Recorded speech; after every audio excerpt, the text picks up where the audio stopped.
বিহাৰ বিধানসভা নিৰ্বাচনৰ ঐতিহাসিক যি ফলাফল, সেই ফলাফলে আমাৰ মনলৈ আশাবাদ কঢ়িয়াই আনিছে। এই বিজয় NDAৰ বিজয়, এই বিজয় নৰেন্দ্ৰ মোদী ডাঙৰীয়াৰ চিন্তা চেতনাৰ বিজয়, এই বিজয় ঐতিহাসিক NDAৰ মাজৰ বিভিন্ন ৰাজনৈতিক দলসমূহৰ যি আত্মীয়তা, সেই আত্মীয়তাৰ বিজয়। সমান্তৰালভাৱে বিহাৰ বিধানসভা নিৰ্বাচনৰ এক প্ৰভাৱ অসম বিধানসভা নিৰ্বাচনতো পৰাৰ কথা বহু দিনৰ পৰা জল্পনা কল্পনা কৰা হৈছিল।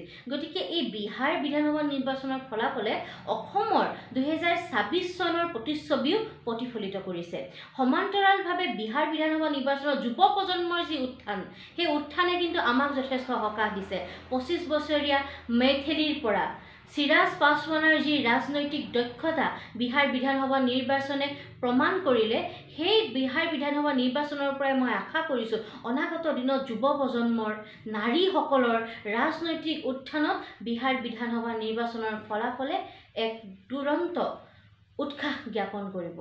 সমান্তৰালভাৱে অসম গণ পৰিষদ দল ভাৰতীয় জনতা পাৰ্টীৰ এক অবিচ্ছেদ্য অংগ, এক মিত্ৰজোঁটত।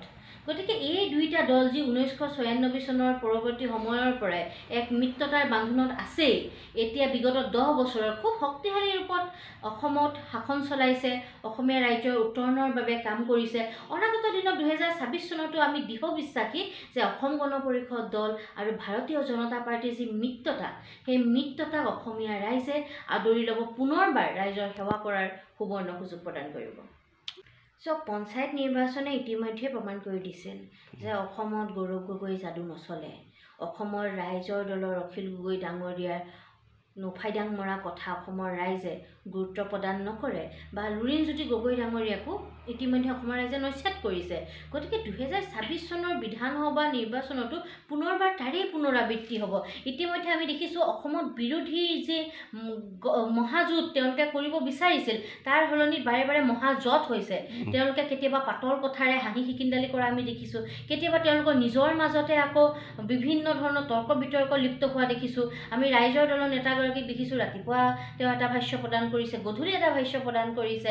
সেইদৰে আমি কংগ্ৰেছ আৰু জাতীয় পৰিষদৰ মাজতে বিভিন্ন সময়ত ক্ৰিয়া প্ৰতিক্ৰিয়া দেখিছোঁ। গতিকে তাৰ পাছত তেওঁলোকে একত্ৰিতভাৱেও যদি যুদ্ধ দিয়ে, হিমন্ত বিশ্ব শৰ্মা ডাঙৰীয়াৰ যি বিচক্ষণতা, যি দূৰদৰ্শিতা, তেখেতৰ যি নেতৃত্ব, অতুল বৰা ডাঙৰীয়াৰ যি জাতীয়তাবাদী মনোভাৱ, তাৰ লগত কোনোপধ্যে তুলনাই কৰিব নোৱাৰি। গতিকে মই ভাবোঁ যে কোনো প্ৰশ্নই নাহে, 2026 চনত পুনৰবাৰ অসমত NDA চৰকাৰ হ'ব।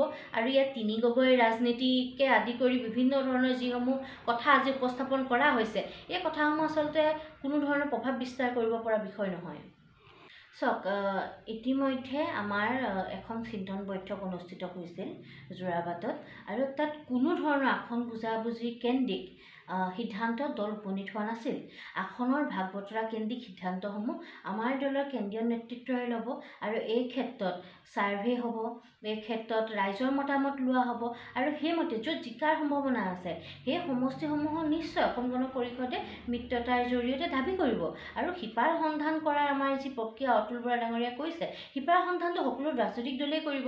অসম গণ পৰিষদৰ যিহেতু পুৰণা ভেটি আছিলে, আমাৰ ধেমাজি, চিচিবৰগাঁও এই অঞ্চলবোৰে যদি আপুনি চায়, চবতে অসম গণ পৰিষদৰ এক শক্তিশালী ভেটি আছিল। স্বাভাৱিকভাৱে ইয়াত শিপাৰ সন্ধান চলিব, কিন্তু মিত্ৰতা, আসনৰ ভাগ বতৰা, এই বিষয়সমূহ সম্পূৰ্ণৰূপে আমাৰ কেন্দ্ৰীয় নেতৃত্ব, অসমৰ মুখ্যমন্ত্ৰী ডাঙৰীয়া, ভাৰতীয় জনতা পাৰ্টীৰ সভাপতি মহোদয়কে প্ৰমুখ্য কৰি তেওঁলোকৰ কৰ্ণধাৰ সমিতি তথা কেন্দ্ৰীয় নেতৃত্ব আৰু আমাৰ NDAৰ যি শীৰ্ষ নেতৃত্ব, সকলোৰে উপস্থিতিত হ'ব।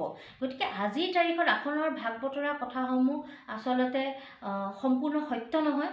তাৰ পৰিৱৰ্তে সত্য এয়েহে যে দলে সকলোকে নিজৰ সমষ্টি দলীয় কাম কাজ শক্তিশালী ৰূপত আগুৱাই নিবলৈ নিৰ্দেশ প্ৰদান কৰিছে, আৰু সেইমতে দলৰ কৰ্মকৰ্তাসকলে আমি সকলোৱে কাম কৰি গৈছোঁ। আৰু সেয়াহে আজিৰ তাৰিখত গুৰুত্বপূৰ্ণ মিত্ৰতাৰ প্ৰসংগসমূহ, আসনৰ প্ৰসংগসমূহ, এই প্ৰসংগসমূহ সময়ত কেন্দ্ৰীয় নেতৃত্ব সিদ্ধান্ত ল'ব। জাতিতকৈ ৰাজনীতি ডাঙৰ হ'ব নোৱাৰে। আমি নিজৰ কাম কৰা উচিত জাতিৰ বাবে, আৰু ৰাজনীতিৰ সময়ত সেয়া নেতৃত্বৰ সিদ্ধান্ত মৰ্মে অসমৰ ৰাইজে বিচাৰ কৰিব। অসম গণ পৰিষদ দলৰ শক্তিশালী ভেটি চিচি বৰগাঁও বিধানসভা সমষ্টিত আছে। আচলতে চিচি বৰগাঁও বিধানসভা সমষ্টিত জাতীয়তাবাদী এক ভেটি আছে, যাৰ বাবে আমি দেখিছোঁ যে ইয়াৰ লোকসকলৰ মাজত জাতীয়তাবাদী চিন্তা চৰ্চা সদায় উৰ্বৰ। অসম গণ পৰিষদ দলেও বিভিন্ন সময়ত চিচি বৰগাঁও বিধানসভা সমষ্টিৰ ৰাইজৰ মাজত থাকি বিভিন্ন ধৰণে কাম কাজ আগুৱাই নিছে। আমি নিজেও অসম গণ পৰিষদ দলৰ এগৰাকী মুখপাত্ৰ হিচাপে বা অসম মহিলা পৰিষদৰ সাধাৰণ সম্পাদিকা হিচাপে ৰাইজৰ লগত যোগাযোগ কৰা বিভিন্ন সময়ত প্ৰয়াস কৰিছোঁ। আমি স্নেহাসী যাত্ৰা অনুষ্ঠিত কৰিছিলোঁ। আমি প্ৰায়সমূহ বুথত আমি ৰাইজৰ লগত কথা পাতিবলৈ গৈছিলোঁ। সেই সময়ছোৱাত আমি 15 সহস্ৰাধিক মানুহৰ লগত বাৰ্তালাপত মিলিত হৈছোঁ। গতিকে সেই সময়তো আমি মন কৰিছোঁ যে মানুহৰ মাজত এক প্ৰচণ্ড জাতীয়তাবাদী চিন্তা চেতনা আছে। গতিকে অনাগত দিনতো চিচি বৰগাঁওসমূহৰ যিসমূহ মৌলিক সমস্যা, চিচি বৰগাঁৱৰ উত্তৰণৰ বাবে ইয়াৰ যুৱ প্ৰজন্মৰ যিসমূহ চিন্তা চৰ্চা, সকলোকে লক্ষ্য কৰি অসম গণ পৰিষদ দলে আমি সকলোৱে চেষ্টা কৰিম যে ৰাইজৰ সমস্যাসমূহ সমাধান হওক, আমি জাতীয়তাবাদী চিন্তা চেতনাৰে আগবাঢ়ি যাব পাৰোঁ। সমান্তৰালভাৱে জাতীয় অৰ্থনীতি, আমাৰ সাংস্কৃতিক ঐতিহ্য, আমাৰ ৰাজনৈতিক সচেতনতা, এই সামাজিক বিভিন্ন দিশসমূহো আছে আৰু এইবিলাকৰ ক্ষেত্ৰত আমাৰ কৰণীয় যথেষ্টখিনি আছে। গতিকে আমি চেষ্টা কৰিম সকলোকে সামৰি এক সুস্থিৰ পৰিৱেশ গঠন কৰাৰ।